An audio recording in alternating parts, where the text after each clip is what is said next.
Hello everyone, welcome to परिश्रम academy. मैं मंजू शर्मा आज फिर से आपके सामने लेकर आ गई हूँ जनरल साइंस की कुछ क्लासेस। अभी तक हम अपने जूलॉजी का पार्ट कवर कर रहे थे, यानी जंतु विज्ञान का पार्ट कवर कर रहे थे। जीव विज्ञान के अंदर हमने पहले अपना बायोलॉजी एज अ सब्जेक्ट लिया, क्योंकि बायोलॉजी जनरल साइंस के अंदर सबसे ज़्यादा पोर्शन कवर करता है रसायन विज्ञान से और भौतिक विज्ञान से। ठीक है, और बायोलॉजी ही एक ऐसा सब्जेक्ट है जो स्कोरिंग है सबसे ज़्यादा। अगर आपको बायोलॉजी समझ में आ गया, यानी कि जीव विज्ञान समझ में आ जाता है, तो आप अच्छे तरीके से क्वेश्चंस को अटेम्प्ट कर पाएंगे।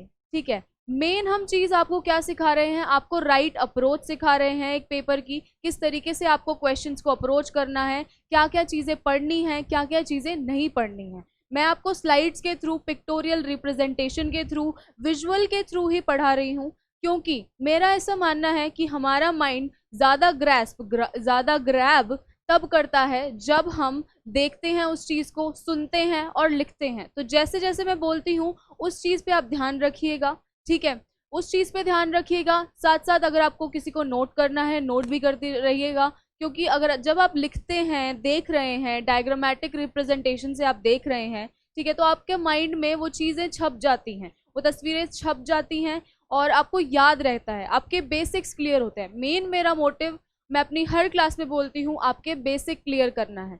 बेसिक क्लियर क्यों करना है? क्योंकि अगर आपका बेसिक ही क्लियर नहीं होगा तो आप क्वेश्चंस में लॉजिक नहीं लगा पाएंगे। ठीक है, क्वेश्चंस ऐसे नहीं आते हैं कि प्लांट के कितने पार्ट हैं। ये सबको पता है, प्लांट के 5 तरीके के भाग हैं, पादपों में 5 भाग होते हैं। ऐसा यूपीएससी कभी भी नहीं पूछेगा ना, यूपीएससी क्या, एसएससी भी नहीं पूछता ऐसे क्वेश्चंस। ठीक है, तो मेन हमारा फोकस रहेगा, बेसिक आपके क्लियर होंगे। आपके बेसिक क्लियर होंगे तो जो यूपीएससी आपको स्टेटमेंट्स प्रोवाइड करता है क्वेश्चंस के अंदर, आप उनको समझ पाएंगे, परख पाएंगे और आप क्वेश्चन की राइट अप्रोच के ऊपर जाएंगे कि वो क्या पूछना चाह रहा है उस सवाल के अंदर। ठीक है, तो मेरा मेन मोटिव आपके लॉजिक क्लियर करना रहेगा, आपके बेसिक क्लियर करना रहेगा।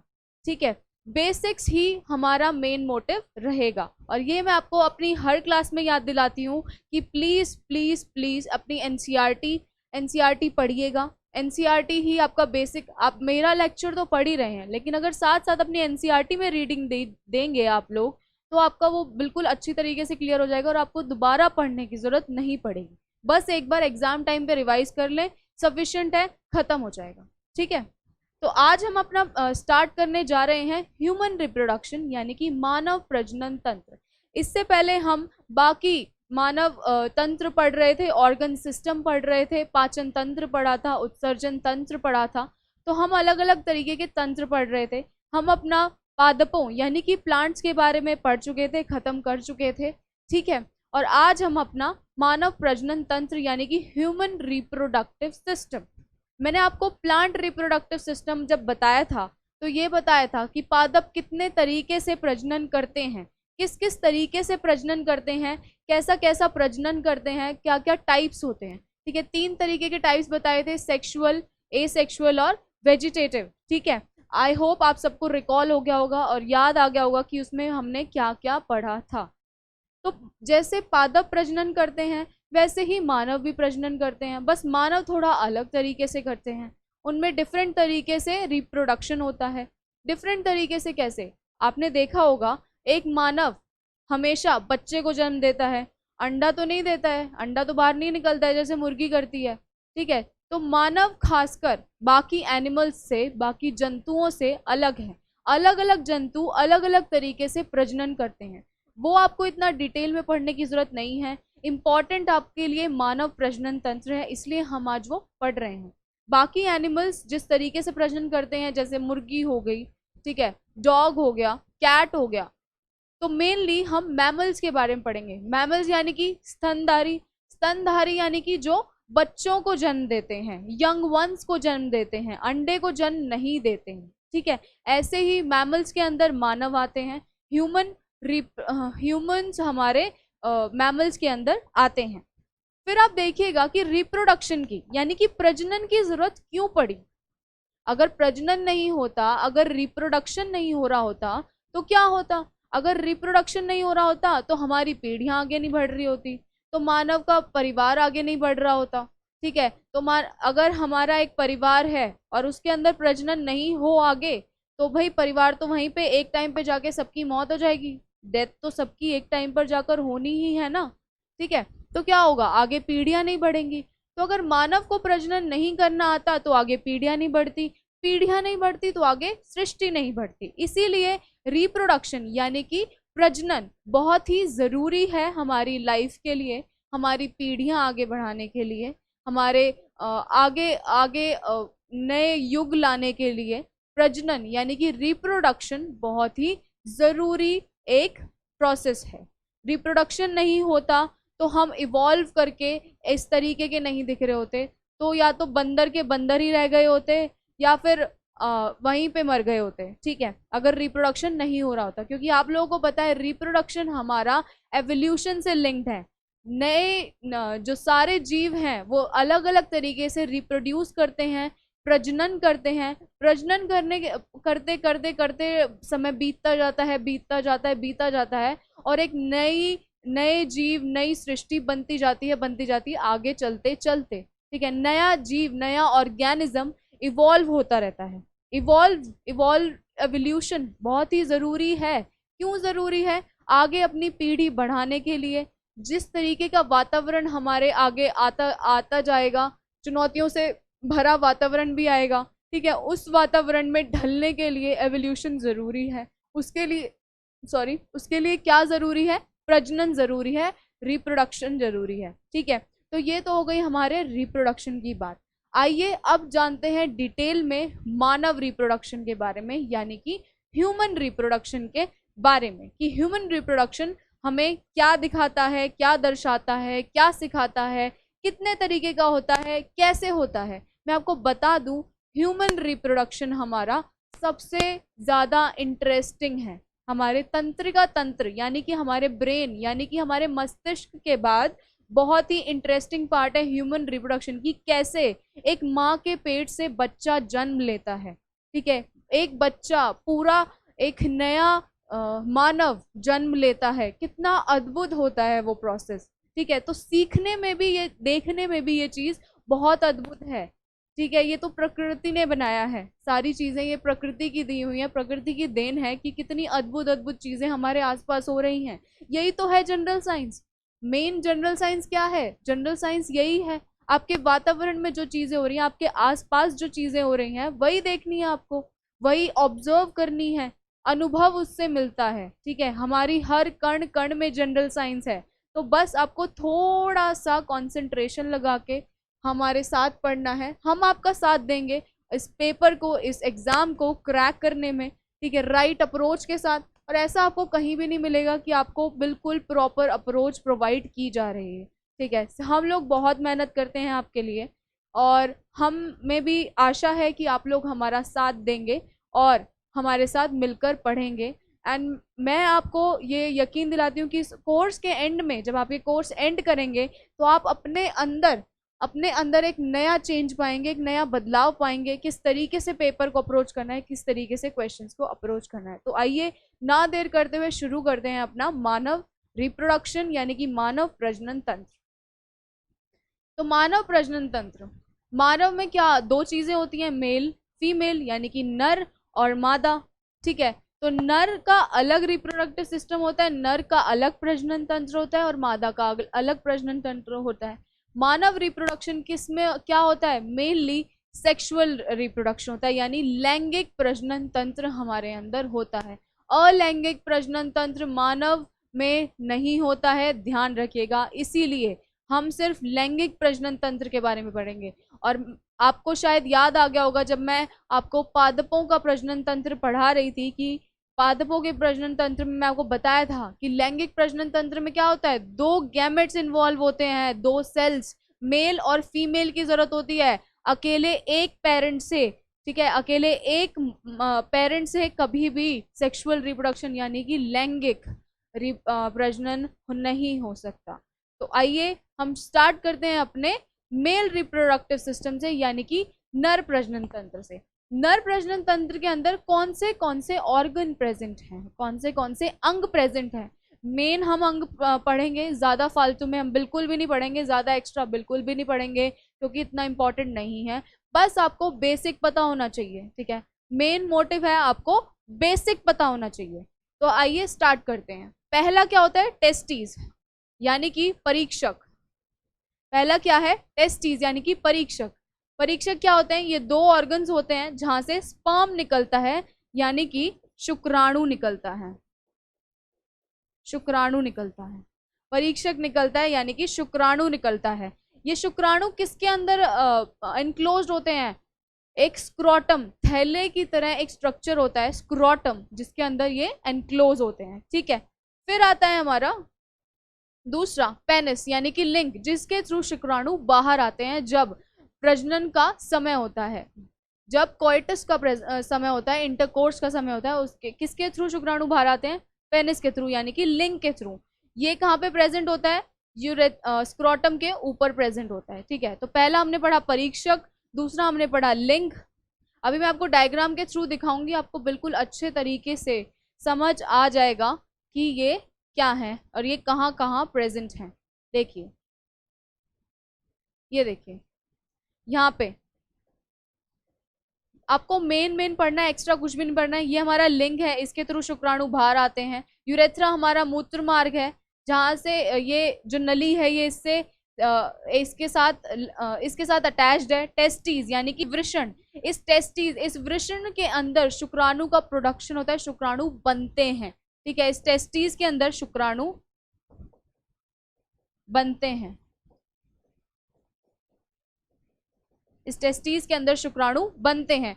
तीसरा है चौथा है स्क्रोटम यानी कि अंडकोश की थैली। इस स्क्रोटम के अंदर, अंडकोश की थैली के अंदर आकर शुक्राणु, वृषण से जब शुक्राणु बनते हैं तो वो शुक्राणु ट्रैवल करके आएंगे अपने जो भी मीडियम है, यहाँ से ट्रैवल करके आएंगे, यहाँ टेस्टिस से, यहाँ से ये ट्रैवल करके आएंगे इस नली के थ्रू, ठीक है। और कहाँ पर आ जाएंगे? इस सैक के अंदर आ जाएंगे, इस सैक के अंदर आ जाएंगे, स्क्रोटम के अंदर आ जाएंगे, ठीक है। अंडकोश की थैली, ध्यान दीजिएगा, हमारे मानव शरीर से बाहर होती है। बाहर क्यों होती है? क्योंकि हमारे जो शुक्राणु हैं उनके प्रोडक्शन के लिए, उनको बनने के लिए जो टेम्परेचर चाहिए होता है वो 27 से 28 डिग्री सेल्सियस चाहिए होता है, यानी कि जो नॉर्मल हमारा बॉडी टेम्परेचर है उससे कम टेम्परेचर चाहिए होता है, ठीक है। तो उस टेम्परेचर को, उस तापमान को बनाए रखने के लिए, ताकि शुक्राणु डैमेज ना हो और सही तरीके से वायबल हो, ठीक है, उसको बनाए रखने के लिए हमारे जो ये अंडकोश की थैली है ये मानव सिस्टम से बाहर प्रेजेंट होती है, मानव शरीर से बाहर प्रेजेंट होती है, ठीक है। फिर आता है ये हमारा था मेल रिप्रोडक्टिव सिस्टम यानी कि नर प्रजनन तंत्र। फिर आता है हमारा, ये देखिए, ये शुक्राणु हमारे ऐसा दिखता है।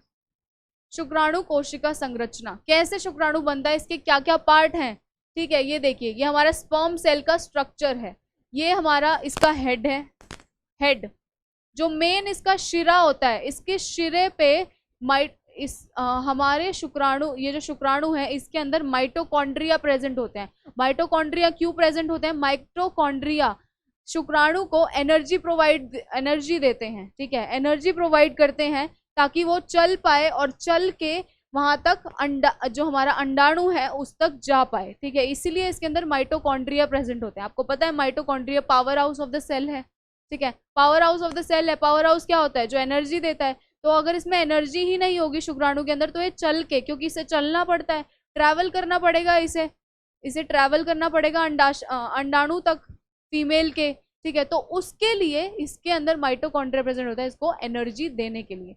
तो यहाँ ये इसका हेड है, इसके 3 भाग हैं, हेड यानी कि शिरा, मिड पीस और पूंछ, टेल। टेल क्या करती है? इसका ये जो इसकी पूंछ होती है इसकी वजह से शुक्राणु चल पा रहा है, स्विम कर पा रहा है, तैर पा रहा होता है, कहाँ पे? वहां तक, अंडाणु तक, ठीक है। इसके अंदर क्या होता है? एक्रोसोम होता है और न्यूक्लियस भी होता है हमारे शिरा के अंदर, हेड के अंदर, ठीक है। फिर आता है फीमेल रिप्रोडक्टिव सिस्टम यानी कि मादा प्रजनन तंत्र।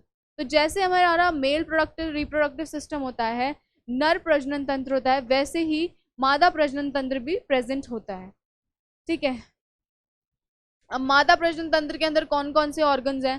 पहला है अंडाशय यानी कि ओवरीज। ओवरीज क्या करती हैं? ओवा, अंडाणु प्रोड्यूस करती हैं, अंडाणु प्रोड्यूस करती हैं। टेस्टिस क्या कर रही थी? वृषण क्या कर रहे थे, शुक्राणु प्रोड्यूस कर रहे थे। ओवरीज क्या करती हैं, अंडाणु प्रोड्यूस करती हैं, ठीक है। और ये कनेक्टेड होती हैं फेलोपियन ट्यूब से। अभी मैं आपको डायग्राम में दिखाऊंगी, डायग्राम जब दिखाऊंगी तब दिखाऊंगी कि फेलोपियन ट्यूब्स कहाँ होती हैं, ठीक है।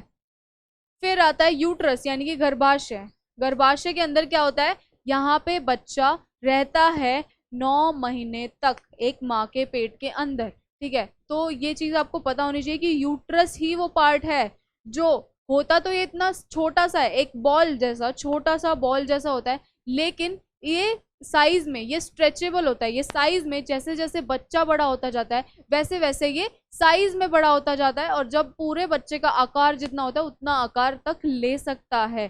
क्योंकि आपको पता ही है कि जैसे जैसे बच्चा बड़ा होता है वैसे वैसे पेट भी बड़ा होता है। तो यूट्रस क्या है हमारा, स्ट्रेचेबल है, और इसके अंदर ही बेबी जो जब बड़ा जैसे जैसे बड़ा होता जाता है पूरे 9 महीने के दौरान इस यूट्रस के अंदर ही, इस गर्भाशय के अंदर ही रहता है। फिर आती है योनि। योनि एक्सटर्नल पार्ट है, बाहरी बाहरी भाग है, बाहरी भाग है फीमेल रिप्रोडक्टिव सिस्टम का, ठीक है। बाहरी भाग है फीमेल रिप्रोडक्टिव सिस्टम का। फीमेल रिप्रोडक्टिव सिस्टम के अंदर ही अंडाणु प्रोड्यूस होते हैं, ठीक है। जो अंडाणु जिसको फ्यूज करना है, जिसको मिलना है शुक्राणु के साथ, तभी तो जाके जाइगोट बनेगा, ठीक है। तभी तो फर्टिलाइजेशन होगा, तभी तो निषेचन होगा, ठीक है। तो उस निषेचन को का प्रोसेस कैरी आउट करने के लिए अंडाणु और शुक्राणु का मिलना जरूरी है। वो हम आगे पढ़ेंगे प्रोसेस ऑफ फर्टिलाइजेशन में। पहले हम पार्ट्स देख रहे हैं, अपने भाग देख रहे हैं कि कौन से अंगों के थ्रू मानव प्रजनन होता है, ठीक है। ये देखिए, ये हमारा मादा प्रजनन तंत्र है, ये कुछ ऐसा दिखता है। ये देखिए, ये हमारी फैलोपियन नलिका है, ये हमारी नलिका है, ये देखिए ये हमारी ट्यूब्स हैं। तो मैं आपको पूरा प्रोसेस बताऊंगी कि ये कैसे जाता है। ये हमारी ओवरी होती है, देखिए एक मादा के अंदर दो, एक फीमेल के अंदर 2 अंडाशय प्रेजेंट होते हैं, ठीक है। तो यहाँ ये वेजाइना, यहाँ पर है ये योनि, ये एक्सटर्नल पार्ट है, इसको वल्वा भी बोलते हैं, वल्वा। एक्सटर्नल पार्ट के इस वल्वा के अंदर, इस योनि के अंदर जब हम ट्रैवल करते हैं तो यहाँ वेजाइना होता है, ये सर्विक्स होता है, ये लंबी कैनाल होती है, ठीक है। फिर यहाँ पे हमारी ओवरी प्रेजेंट है, अंडाशय प्रेजेंट है। ये अंडाशय बारी बारी से हर महीने एक एक अंडाणु भेजती हैं यूट्रस के अंदर। कहाँ भेजती हैं, फेलोपियन ट्यूब के अंदर। यानी कि जिस समय पे कि ये वाला अंडाणु भेजे, ये वाला अंडाशय अंडाणु भेजेगा उस समय पे ये नहीं भेजेगा, जिस समय पे ये भेजेगा उस समय पे ये नहीं भेजेगा। तो अंडाणु जब यहाँ पे आ जाता है, यहाँ पे ट्रेवल करता है, यहाँ पे आ जाता है जब अंडाणु, ठीक है। तो यहाँ पे वो हमारा निषेचन की प्रक्रिया होती है, वो हमारे शुक्राणु से फ्यूज होता है, ठीक है। और ये हमारा यूट्रस है, ये देखिए ये यूट्रस है। फिर अगर निषेचन की प्रक्रिया पूरी हो गई तो हमारा अंडाणु फ्यूज होके वो जाइगोट बनता है, और फिर भ्रूण जब वो बन जाता है तो यहाँ पे आके लग जाता है, यहाँ पे इस गर्भाशय में आके इम्प्लांट हो जाता है, इस गर्भाशय में आके लग जाता है, ठीक है। तो ये हो गया हमारा फीमेल रिप्रोडक्टिव सिस्टम यानी कि मादा प्रजनन तंत्र। अब स्टेजेस क्या हैं, प्रजनन के चरण क्या हैं, मेन कितने चरणों में होता है हमारा प्रजनन, प्रजनन किस तरीके से होता है, कितने चरणों में होता है, कि कौन सी स्टेजेस में होता है, वो हम पढ़ेंगे। अभी तक हमने भाग पढ़े, ऑर्गन पढ़े, ऑर्गन्स यानी कि अंग पढ़े जिनके थ्रू हमारे अंडाणु और शुक्राणु निकल रहे हैं। अंडाणु एंड शुक्राणु क्या है, गैमेट्स होते हैं हमारे, ठीक है। मेल और फीमेल सेक्स सेल्स होते हैं, उनके थ्रू ही निषेचन की प्रक्रिया संभव है। बिना, ध्यान रखिएगा, बिना अंडाणु और शुक्राणु के निषेचन की प्रक्रिया संभव नहीं है, निषेचन नहीं हो सकता, ठीक है।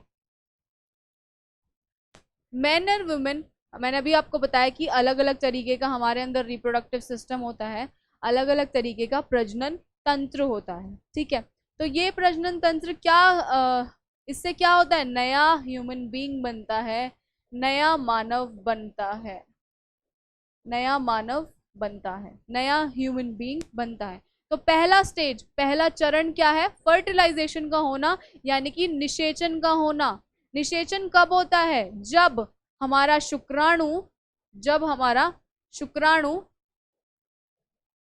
किससे मिल जाता है? अंडाणु से।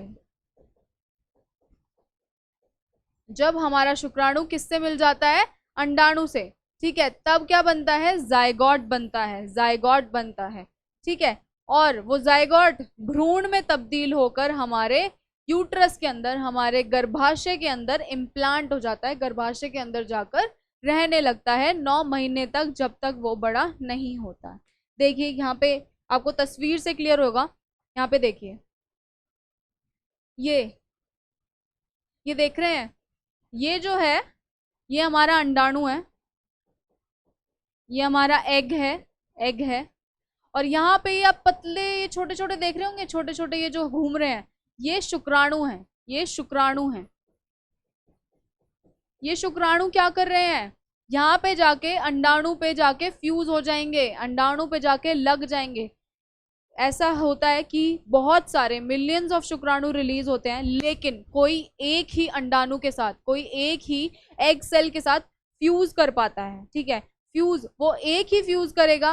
अगर एक बार एक शुक्राणु जाके मिल गया अंडाणु से, तो दूसरे शुक्राणु फिर उनका कोई काम नहीं रहता, फिर वो वेस्ट में चले जाते हैं, फिर उनका वो एक कचरे की तरह होते हैं, फिर वो वेस्ट में निकल जाते हैं, ठीक है। तो मेन आप ध्यान रखिएगा कि एक बारी में एक शुक्राणु ही एक अंडाणु के साथ मिल सकता है, फ्यूज कर सकता है, निषेचन की प्रक्रिया कर सकता है, फिर जाके हमारा ये देखिए ये भ्रूण बनता है, ये हमारा भ्रूण है।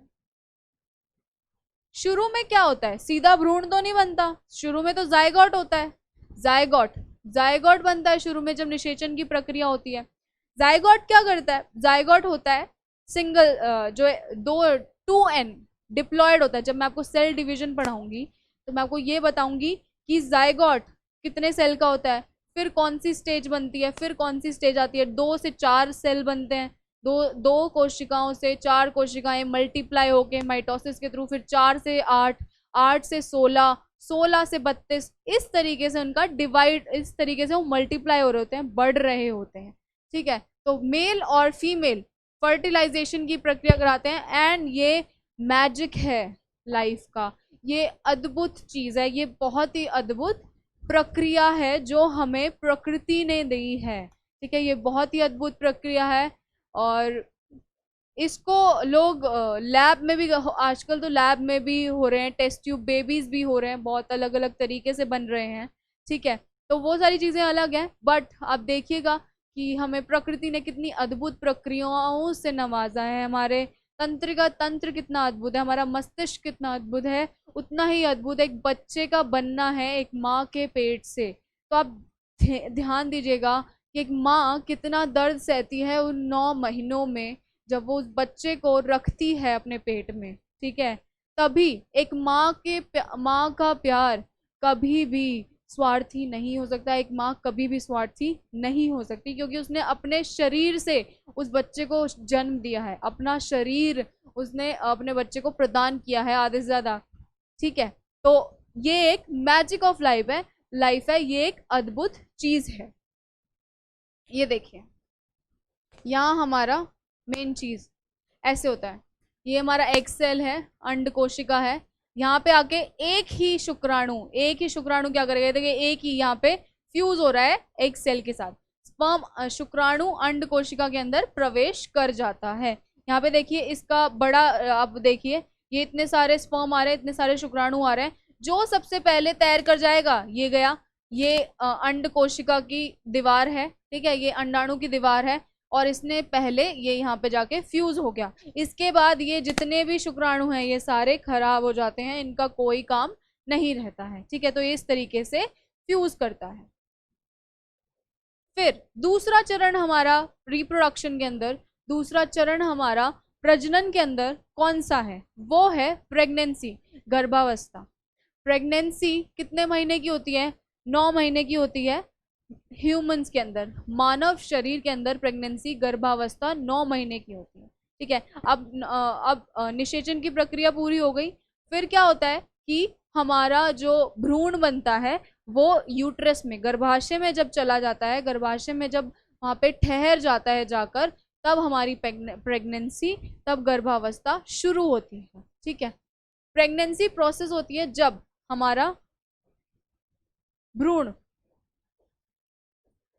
भ्रूण क्या करता है, जब भ्रूण क्या करता है, हम मदर के, माँ के यूट्रस, गर्भाशय में, गर्भाशय, गर्भाशय के अंदर चला जाता है, और ये 9 महीने के लिए होती है, 9 महीने के लिए होती है। अब इन 9 महीनों के को तीन तीन महीनों के गैप में डिवाइड किया गया है, 3 3 महीनों के गैप में डिवाइड किया गया है।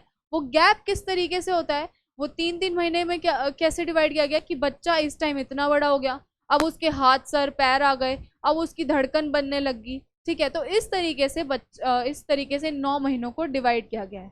यानी कि पहला ट्राइमेस्टर जब बच्चा बहुत ही छोटा होता है, इसके अंदर कुछ इसके हाथ पैर नहीं बने होते हैं, फिर सेकंड ट्राइमेस्टर, फिर तीसरा ट्राइमेस्टर, ठीक है। तो ये 3 3 महीनों के अंतराल में डिवाइड होता है। ऐसा बोला जाता है कि अबॉर्शन, जो बच्चा गिराने की प्रक्रिया, सिर्फ सेफ है पहले ट्राइमेस्टर तक, यानी कि पहले 3 महीनों तक ही बच्चा गिराने की प्रक्रिया कर लेनी चाहिए, उसके बाद माँ की जान को खतरा हो सकता है, ठीक है। ये देखिए, अब हम पढ़ेंगे गर्भावस्था के बारे में। गर्भावस्था में क्या हुआ, यहाँ पे हुआ, देखिए यहाँ पे मैं आपको बताऊंगी, यहाँ पे हुआ निषेचन, एक सेकेंड,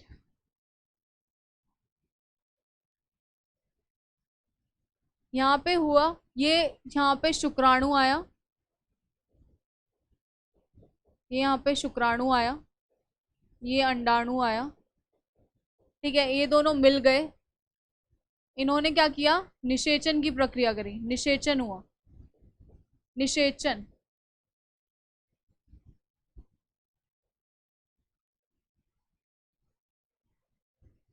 यहाँ पे शुक्राणु आया, यहाँ पे अंडाणु आया, यहाँ पे निषेचन की प्रक्रिया हुई, निषेचन हुआ, ठीक है। तो क्या बना, यहाँ पे जाइगोट बना, जाइगोट।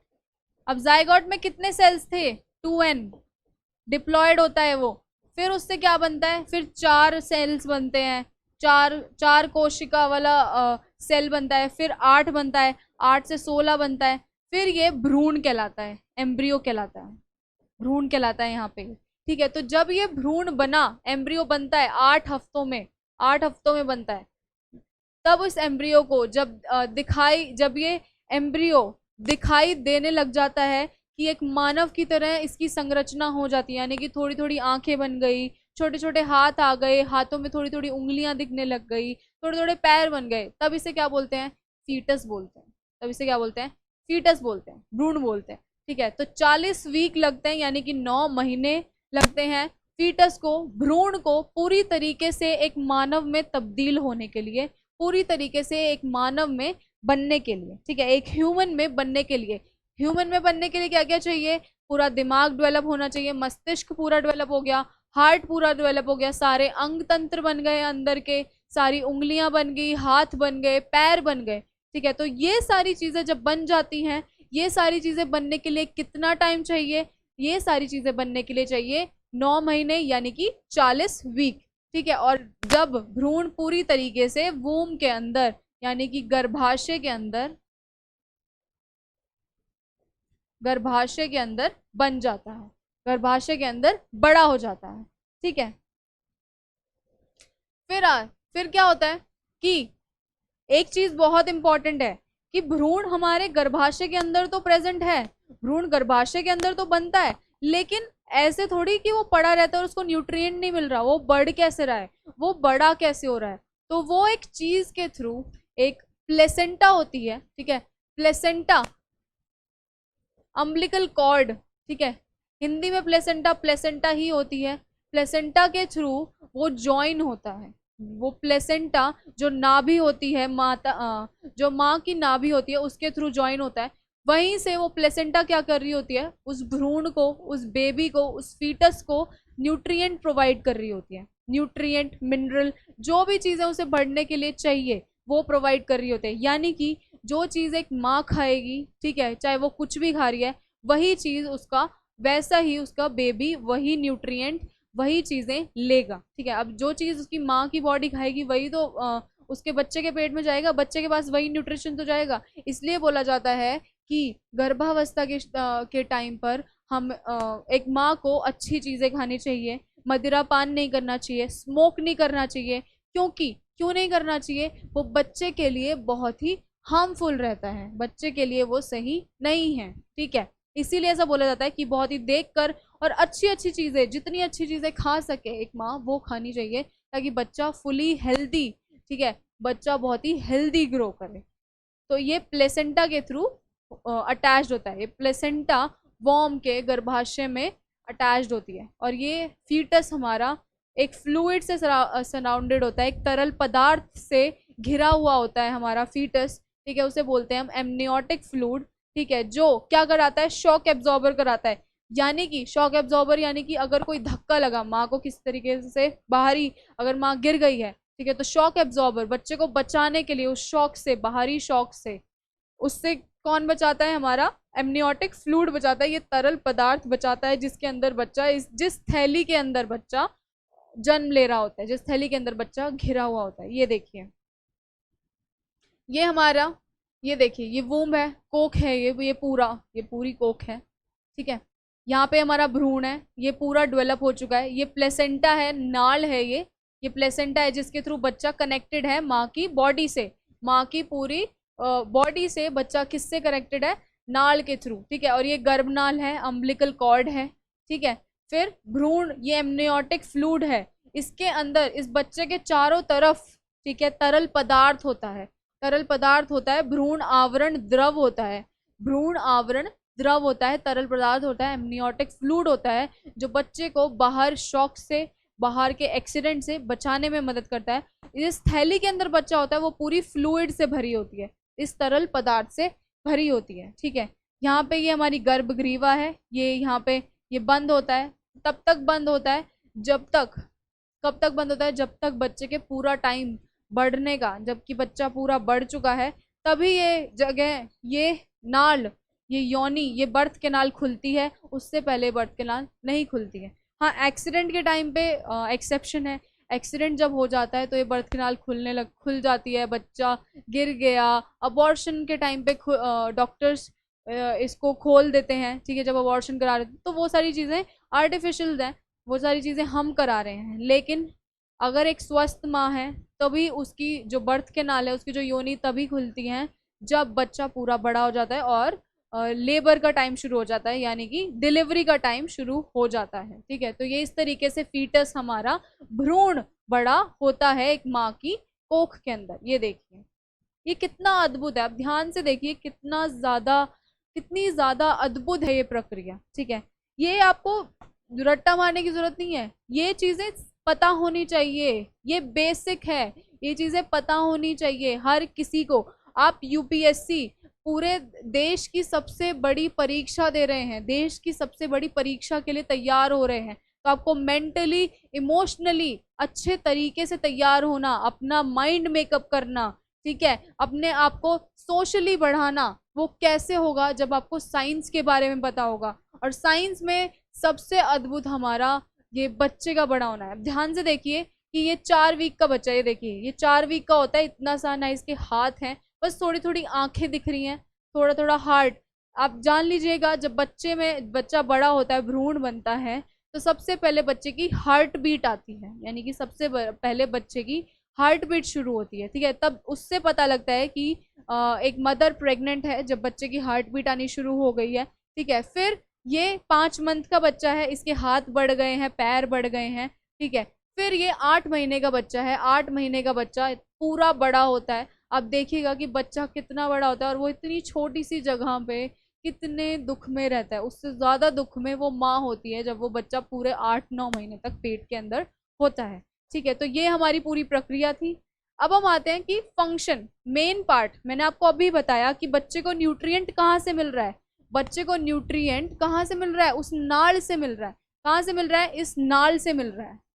नाल एक तरीके से लाइफ सपोर्ट है, बच्चे की लाइफ को सपोर्ट करने के लिए है। बच्चे को खाना कहाँ से मिल रहा है? ऑक्सीजन, ऑक्सीजन तो चाहिए ना, जिंदा है वो उसका हार्ट भी बीट कर रहा है, उसका हृदय भी चल रहा है बच्चे का भी, तो हृदय चलने के लिए हमें ऑक्सीजन की जरूरत है। जब मैं आपको परिसंचरण तंत्र पढ़ा रही थी तो बता रही थी कि हमें हमारे ब्लड को चलने के लिए, ब्लड को हर जगह जाने के लिए हमें क्या चाहिए? ऑक्सीजन चाहिए। तो उस बच्चे की भी हार्ट बीट कर रहा है, उस बच्चे का भी हृदय चल रहा है, तो उसे भी ऑक्सीजन चाहिए। तो वो ऑक्सीजन कहाँ से मिल रहा है? वो ऑक्सीजन उसे इस नाल से मिल रहा है। तो इसीलिए वो नाल को हम क्या बोलेंगे? इसका बच्चे का लाइफ सपोर्ट कहेंगे, बच्चे का लाइफ सपोर्ट कहेंगे। ये फिल्टर करता है फूड को और ऑक्सीजन को माँ के कहाँ से? रक्त से। माँ का रक्त क्या होता है? फूड को ले लेता है। जो हमारा मेन, जब मैं आपको पाचन तंत्र पढ़ा रही थी तो मैंने आपको बताया था कि जो हम खाना खाते हैं वो हमारे वो न्यूट्रिएंट्स, वो सारे जो पोषण होते हैं, पोषक तत्व होते हैं, वो हमारे खून के अंदर जाकर मिल जाते हैं, खून हमारा खून के अंदर एब्जॉर्ब हो जाते हैं। ठीक है, हमें एनर्जी देता है, हमें अच्छी ग्रोथ प्रोवाइड करता है। ठीक है, तो वही खून उस नाल के थ्रू उस बच्चे के अंदर जा रहा है, और वो नाल क्या करती है? फूड और ऑक्सीजन को अलग करके बच्चे को पास करती है, बच्चे के तरफ जाता है। ये रिमूव करती है, CO2 को बाहर निकाल देती है, क्योंकि बच्चे को CO2 नहीं चाहिए होता है। ठीक है, और and passes it to mother's blood, यानी कि बच्चा सांस तो ले रहा है, सांस तो ऑब्वियसली ले रहा है, हार्ट चल रहा है तो सांस भी ले रहा होगा।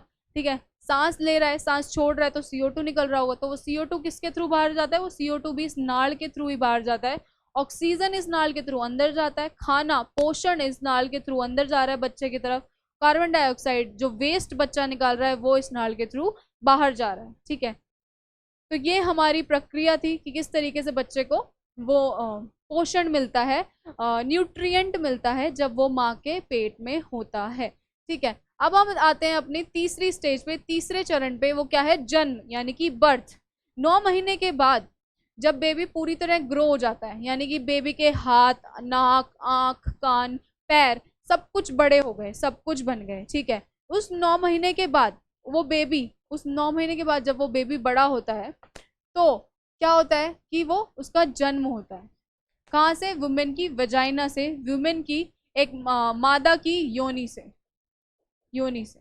ये देखिए यहाँ से ये बच्चा बड़ा हो गया, यहाँ से अब इसके थ्रू ये नाल खुलती है, इसके थ्रू बच्चा बाहर आ जाता है। जन्म ये कब होता है?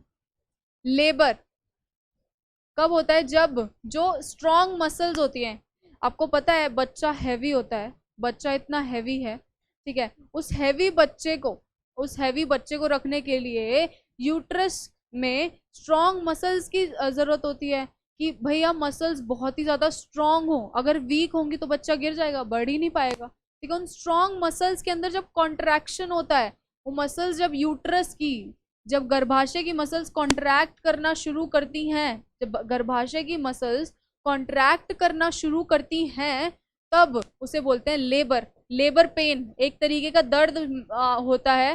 फिर उस पेन के टाइम पे क्या होता है? वॉल, सर्विक्स की वॉल क्या करती है?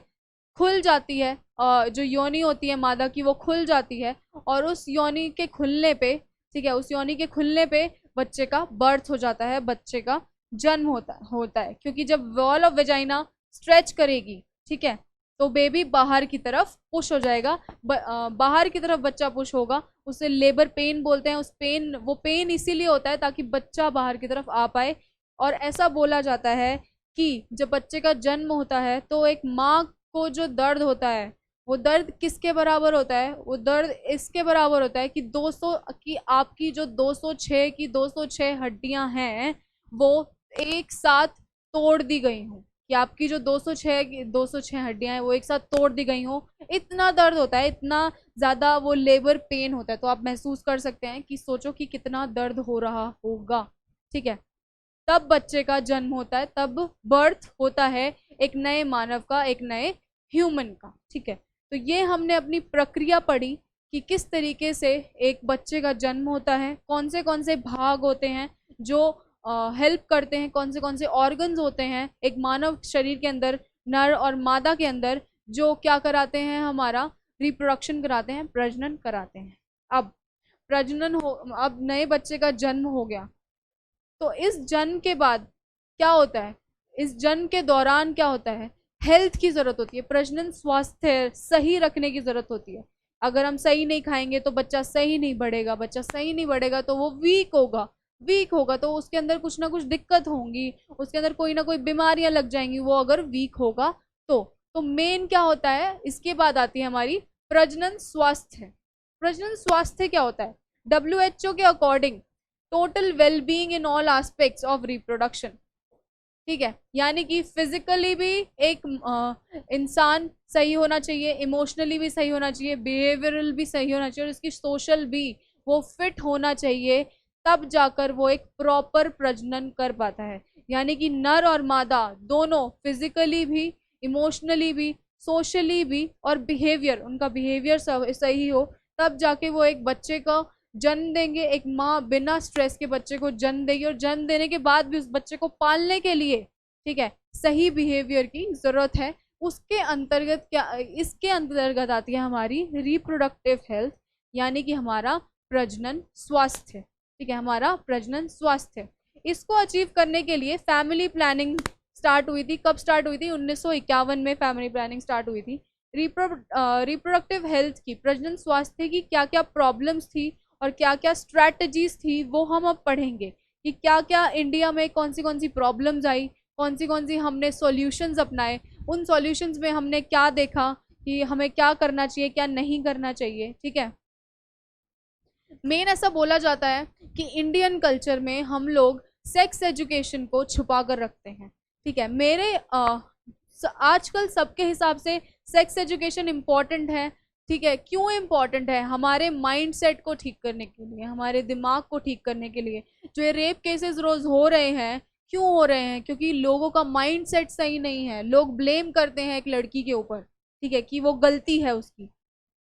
अगर लड़की का रेप हो रहा है तो वो उसकी गलती है, तो ये हमारा माइंड सेट ही गलत है।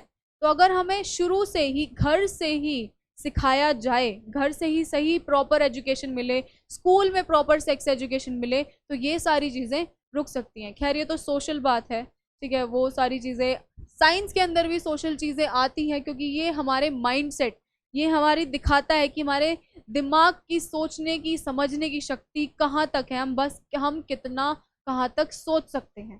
ठीक है, तो हमने क्या क्या चीज़ें देखी? हमने देखा कि हमारे घरों में, इंडियन कल्चर के अंदर, हम रिप्रोडक्शन को छुपा के रखते हैं कि भाई कैसे होता है। हम अपने बच्चों को नहीं बताते हैं इसके बारे में, हम अपने बच्चों को इसके बारे में अवगत नहीं कराते। तो उसके अंदर, बच्चे के अंदर क्यूरियोसिटी तो होगी ना जानने की, नई नई चीज़ें पता लगती हैं, तो उसके अंदर क्यूरियोसिटी होती है, तो कभी कभी वो गलत चीज़ें भी कर बैठता है। ठीक है, तो इसीलिए इम्पॉर्टेंट है कि सेक्स एजुकेशन को बढ़ावा दिया जाए, स्कूल्स में, कॉलेजेस में, जैसे भी। ठीक है, ये इम्पॉर्टेंट एस्पेक्ट है। फिर होता है दूसरी चीज़, क्या है? अर्ली मैरिज, यानी कि एक लड़की का जल्दी विवाह कर देना। Early marriage as soon as girls attain puberty, यानी कि अगर लड़की रिप्रोडक्टिवली, यानी प्रजनन के लायक हो गई है, अडोलेसेंट एज, टीनेज एज उसने क्रॉस कर ली है, वो रिप्रोडक्टिवली और सेक्सुअली अपने डेवलप हो गई है, ठीक है, तो उसकी शादी कर देना। वो बेशक रिप्रोडक्टिवली डेवलप हो गई है, सेक्सुअली डेवलप हो गई है, उसके पार्ट्स शुरू हो गए हैं, मेंस्ट्रुअल साइकिल शुरू हो गई है, लेकिन वो इमोशनली नहीं डेवलप हुई। इमोशनली डेवलप नहीं हुई तो वो स्ट्रेस में रहेगी, और फिर आगे ये पीढ़ियों पर असर डालता है। ठीक है, तो ये चीज़ सिखानी है कि अर्ली मैरिज नहीं होनी चाहिए। The teenage girl is not fit to bear foetus. इसका क्या मतलब हुआ? कि जो एक टीनेज गर्ल है, दो वो रिप्रोडक्टिवली एक्टिव है, ठीक है, दो वो प्रजनन के लायक है, प्रजनन की एज के लायक है, इसका मतलब ये नहीं कि वो प्रजनन कर सकती है। उसका माइंड वो फिट नहीं है एक बच्चे को पालने के लिए, ना उसकी बॉडी फिट है, ठीक है, और ना वो सोशली फिट है, ना वो मेंटली फिट है। ठीक है, मैरिज के बाद लेडी का करियर ब्लॉक हो जाता है, फैमिली में ब्लॉक कर देते हैं कि भाई अब तो बच्चे करने की उम्र आ गई, आगे क्या पढ़ना है, क्यों पढ़ना है। ये हमारे इंडियन कल्चर का माइंडसेट। फिर मैटरनल, इससे क्या बढ़ता है? इससे बढ़ता है मैटरनल मोर्टैलिटी रेट। आप लोगों ने पढ़ा होगा मैटरनल मोर्टैलिटी रेट क्या होता है, इन्फेंट मोर्टैलिटी रेट क्या होता है। इससे क्या होता है, जब वो टीनेज गर्ल किसी भी बच्चे को जन्म देती है, तो मे बी वो बच्चा मरा हुआ है, डेथ है, या फिर वो मर जाता है, माल न्यूट्रिशन की वजह से मर जाता है। क्योंकि अगर लड़की, अगर माँ के अंदर ही न्यूट्रिशन नहीं होगा, पोषण नहीं होगा, तो वो बच्चे को कैसे बड़ा करेगी? ठीक है, तो ये बच्चा या तो फिर मरा हुआ पैदा होता है, या फिर थोड़े दिनों बाद उसमें कुछ डिसीज हो जाती है, कोई बीमारी हो जाती है, तो वो एक लड़की, टीनेज लड़की फिट नहीं है, इसीलिए जो बाल विवाह है उसको रोका जाना चाहिए। ठीक है, जो छोटी उम्र में शादी कर देते हैं उसको रोका जाना चाहिए। ठीक है। दूसरा, क्यों रोका जाना चाहिए? क्योंकि भाई बच्चे छोटे हैं, रिप्रोडक्टिवली तो बड़े हो गए, इमोशनली नहीं है, उनको हाइजीन के बारे में इतना नहीं पता, हाइजीन और हेल्थ के बारे में नहीं पता, तो उनको ये नहीं पता कि अलग अलग तरीके की बीमारियां भी होती हैं, सेक्सुअली ट्रांसमिटेड डिजीजेस भी होती हैं, एसटीडीज भी होती हैं। ठीक है, तो इन एसटीडीज की वजह से क्या होता है, प्रॉब्लम होती है, डेथ्स होती हैं एसटीडीज की वजह से, फिर ये बीमारियां फैलती हैं। तो इन बीमारियों को रोक लगाने के लिए अवेयरनेस की ज़रूरत है, ज्ञान देने की ज़रूरत है लोगों को कि उन्हें किस तरीके से हाइजीन मेंटेन करनी है, किस तरीके से पॉपुलेशन कंट्रोल मेंटेन करना है। ठीक है, मेन पार्ट क्या है? Population explosion. Population explosion, reproductive health. Population explosion किस वजह से होता है? लोगों में ज्ञान नहीं होता, लोगों में अवेयरनेस नहीं है। ठीक है, कि उन्हें किस तरीके से अपनी ये रिप्रोडक्टिव प्रजनन तंत्र की क्रिया करनी है। लोग बस ऐसे ही, मतलब लोगों में ज्ञान नहीं है, एजुकेशन नहीं है। ये सारा शुरू कहाँ से हो रहा है? एजुकेशन से शुरू हो रहा है, प्रॉपर एजुकेशन से शुरू होता है। ठीक है, आई नो ऐसे बहुत सारे एरियाज हैं, रिमोट एरियाज हैं, जहाँ पे नहीं, बच्चों को सही शिक्षा प्रदान नहीं की जाती, लेकिन एटलीस्ट माँ बाप तो सही तरीके से उन्हें समझा सकते हैं। ठीक है, तो ये सोच, इस सोच को वहां तक पहुंचाने की ज़रूरत है। ये सोच अगर वहां तक नहीं पहुंचेगी तो चीज़ें सही नहीं होंगी। ठीक है, बर्थ, अब लास्ट हमारा आता है बर्थ कंट्रोल, यानी कि जन्म नियंत्रण। फैमिली प्लानिंग की ज़रूरत है, जन्म को नियंत्रण करने की ज़रूरत है। ऐसा नहीं कि बच्चे पैदा करते ही जाएं, उससे क्या होगा? हमारी पॉपुलेशन बढ़ेगी, पॉपुलेशन बढ़ेगी तो हमारा देश इतना ज़्यादा अभी डेवलप नहीं है कि इतनी सारी पॉपुलेशन को एम्प्लॉयमेंट दे। ठीक है, नौकरी दे। अभी ही नौकरियों की इतनी ज़्यादा किल्लत हो रही है, नौकरियां नहीं है।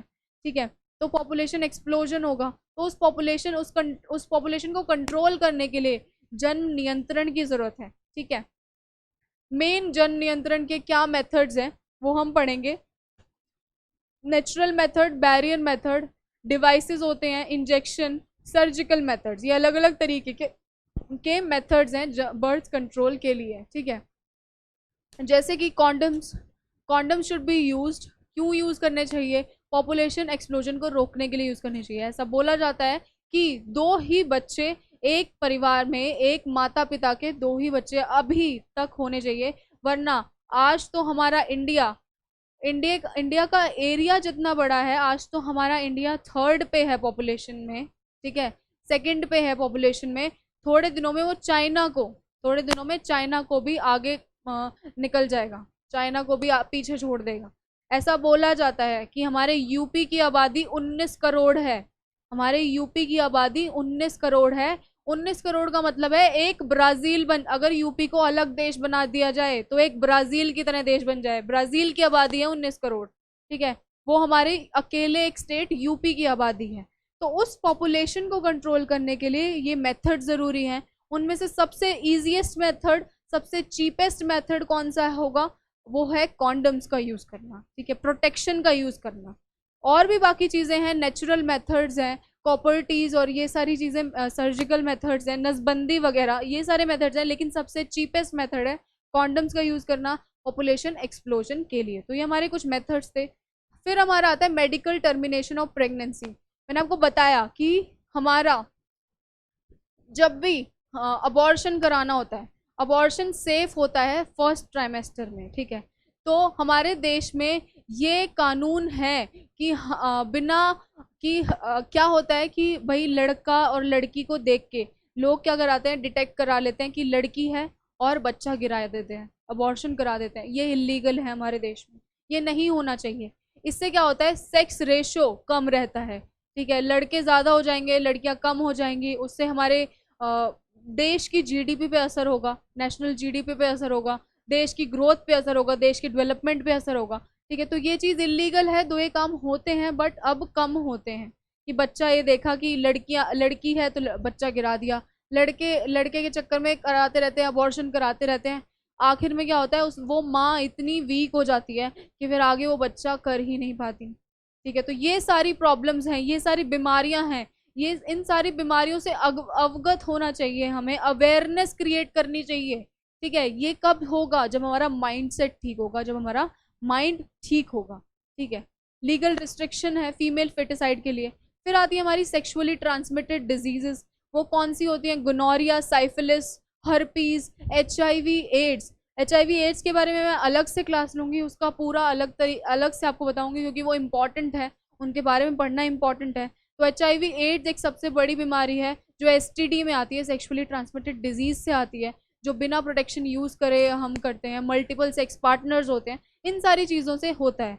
ठीक है, तो इन STDs से हमें बच के रहना चाहिए। ये अलग अलग STDs हैं, और इनसे मेन बचने के लिए क्या है? प्रोटेक्शन यूज करना is the biggest to prevent them. ठीक है, तो ये जैसे कि हेपेटाइटिस बी है, हर्पीज है, HIV है। ठीक है, ये क्योरेबल है। कुछ वायरल डिजीज आपने देखा होगा कि एड्स का क्योर नहीं है, कुछ भी क्योर नहीं है एड्स का। एड्स हमारे इम्यून सिस्टम को वीक कर देता है, वीक करने के बाद हमें कोई ऐसी बीमारी लग जाती है जिसकी वजह से क्या होता है कि शरीर खत्म।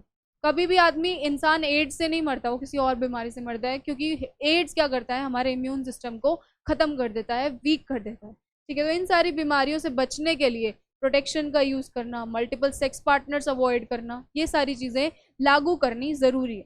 फिर आता है बांझपन यानी कि इनफर्टिलिटी। कुछ कपल क्या होते हैं, कुछ कपल्स में क्या होता है, कुछ फीमेल्स नहीं प्रोड्यूस कर पाती, कुछ फीमेल्स क्या नहीं प्रोड्यूस कर पाती, उनका या तो यूट्रस वीक है, या फिर अंडाणु नहीं बन रहा है, तो इनफर्टाइल कपल्स होते हैं। ठीक है, तो फिजिकल भी हो सकता है, कोई डिजीज भी हो सकती है, ड्रग्स की वजह से भी होता है, प्रतिरक्षात्मक या फिर मनोवैज्ञानिक रीजन भी हो सकते हैं इनफर्टिलिटी के लिए। अब मेथड्स क्या है इनफर्टिलिटी से बचने के लिए? आजकल इन विट्रो फर्टिलाइजेशन हो गया।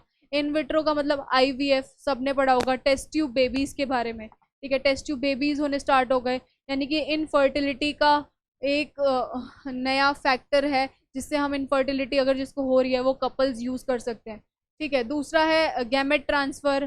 ठीक है, gamete intrafallopian transfer, GIFT zygote intrafallopian transfer, IUI intrauterine insemination. तो ये सारे अलग अलग तरीके के बांझपन के इनफर्टिलिटी के तरीके हैं, इनफर्टिलिटी नियंत्रण के तरीके हैं। और है क्या? सरोगेसी यानी कि जो माँ बच्चा कैरी नहीं कर पा रही है, वो किसी और को पैसे देकर किसी और पार्टनर अपनी किसी और लड़की के यूट्रस में, गर्भाशय में अपना बच्चा इम्प्लांट करा सकती हैं।